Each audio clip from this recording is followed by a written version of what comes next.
Good afternoon, East Valley Knights. Mr. Rovick here, your future ready coordinator, to discuss graduation. Woo! Very exciting time where you get to celebrate with your family and friends your accomplishment of finishing high school and going on to the next part of your life. But I'm actually more interested in that second part, which is what is it you want to do after graduation? Not only because that's my job, but I firmly believe the point of being in high school is to help figure out, understand what it is you want to do after high school, learn about the paths to get there, and then more importantly, be ready when you do get there. And the first step in that is kind of knowing what it is you want to do. So today we're going to be asking you to set your goals. And some of you absolutely know with 100% certainty what it is you want to do after. Some of you have no clue. And many of you, I assume, are somewhere in between. Fairly confident, not very confident, and that is okay. Today, by setting your goals, you are not declaring to us and yourself with absolute certainty what you want to do in your future.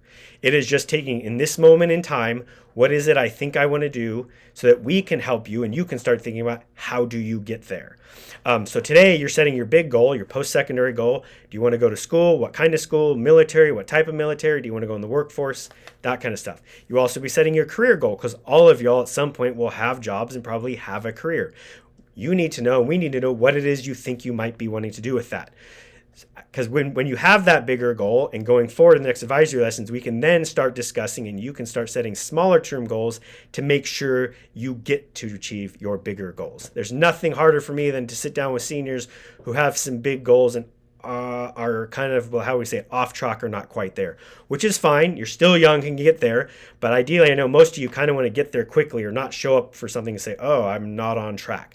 So the first point of that to stay on track is what is it you want to do in setting the goals. Secondly, they're very important to me because I use that data of what your goals are, what your favorites are under your college career all the time to decide who and what we're going to bring, what field trips you might visit, and how to connect you. For instance, this week we have 4 colleges and are taking 2 field trips.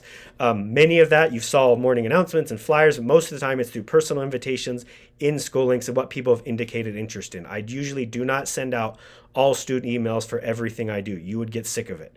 Some of you are sick of the emails I send already. So I try and target those based upon what you do in school links. So while today you're setting your goals, you can go in there anytime and update your goals, and you should.